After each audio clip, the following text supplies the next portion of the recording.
This is Land of Havilah, 1 Kings 5, verse 1.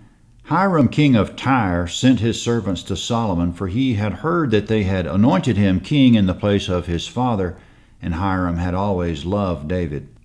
Comment: Tyre is in Lebanon, which at that time was home to forests of massive cedar trees. King Hiram of Tyre is the same Hiram that supplied David a generation ago with cedar trees and craftsmen to build his palace, 2 Chronicles 2:3 and 2 Samuel 5:11. Verse 1 says he always loved David. David conquered just about all the kings around him, 2 Samuel 8, but he kept the peace with Hiram. In verse 1, Hiram heard that Solomon had taken the throne of Israel, so he sent messengers apparently to congratulate Solomon, to tell him how much he always loved David and to express his desire for peace and cooperation. Now Solomon will return the message. Verse 2. Solomon sent to Hiram, saying, "You know that David my father could not build a house for the name of Yahweh his God, because of the wars which were around him on every side, until Yahweh put his enemies under the soles of his feet.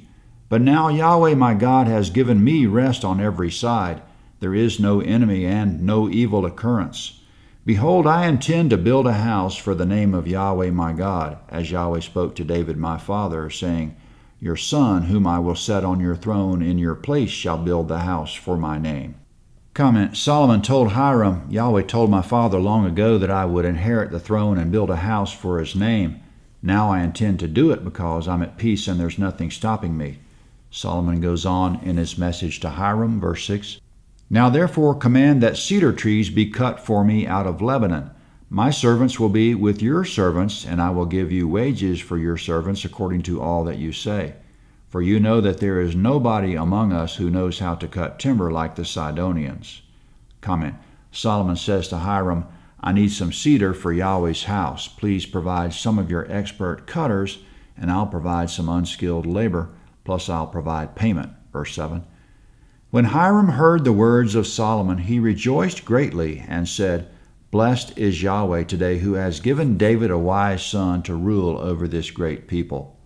Comment: Hiram was impressed with the wording of Solomon's message. It struck all the right notes. He's relieved to have someone with some sense sitting on Israel's very powerful throne, by far the most powerful in the region. Verse 8. Hiram sent to Solomon, saying, "I have heard the message which you have sent to me. I will do all your desire concerning timber of cedar and concerning cypress timber. My servants will bring them down from Lebanon to the sea. I will make them into rafts to go by the sea to the place that you specify to me, and will cause them to be broken up there, and you will receive them. You will accomplish my desire in giving food for my household." Comment: Hiram agrees. He'll cut timber, haul it out of the forest to the sea, join the logs into rafts, and float them to the coast of Israel. In return, Solomon will provide payment with agricultural products. 2 Chronicles 2:16 says they floated the rafts to Joppa. Verse 10. So Hiram gave Solomon cedar timber and cypress timber according to all his desire. Solomon gave Hiram 20,000 cores of wheat for food to his household and 20 cores of pure oil. Solomon gave this to Hiram year by year. Comment: that's 125,000 bushels of wheat that Solomon will provide, plus according to 2 Chronicles 2:10, the same amount of barley, and about 3,500 barrels of wine and 3,500 barrels of oil. Solomon knows the art of the deal. Verse 12. Yahweh gave Solomon wisdom as he promised him. There was peace between Hiram and Solomon, and the two of them made a treaty together. Comment: Hiram is a foreigner. His kingdom is definitely within the borders of the Promised Land, Genesis 15:18. In the law of Moses, Yahweh commanded that Israel should make no covenant with any of the inhabitants of the land, Exodus 23:31 and 32. But verse 12 says that Solomon, in his wisdom, did exactly that. In the law, Yahweh did have an immigration policy, quote, "If a stranger lives as a foreigner with you in the land, you shall do him no wrong. The stranger who lives as a foreigner with you shall be to you as the native born among you, and you shall love him as yourself. For you lived as foreigners in the land of Egypt," Leviticus 19:33 and 34. But this seems to address individuals who are willing to subject themselves to the law of Moses rather than entire foreign independent city-states such as Tyre. So on the basis of the Mosaic Law, it's difficult to explain why David and Solomon had such a peaceful relationship with Hiram. Hiram rejoiced greatly to hear that Solomon wanted to build a house for Yahweh, and he's even helping to build it, so it's not surprising that Yahweh is blessing the relationship, even though it's at variance with the Mosaic Law. So here we have an early example of Gentiles receiving grace. Verse 13. King Solomon raised a levy out of all Israel, and the levy was 30,000 men. Comment. 1 Kings 9:21 gives clarity here about the levy. It was a levy of foreigners living within Israel.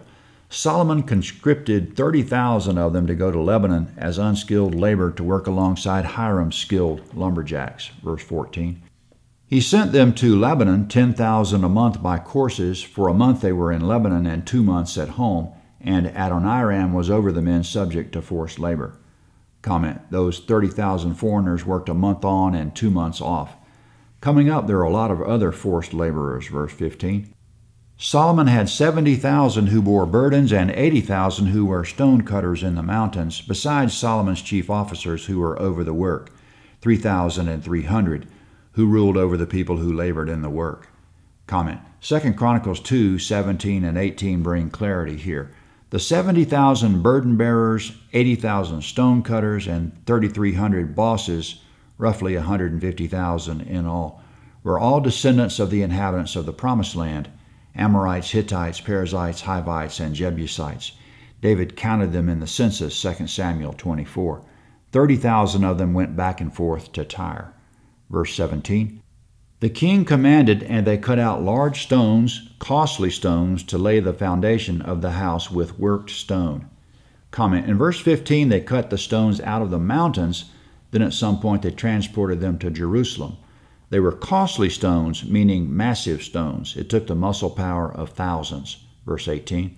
Solomon's builders and Hiram's builders and the Gebalites cut them and prepared the timber and the stones to build the house.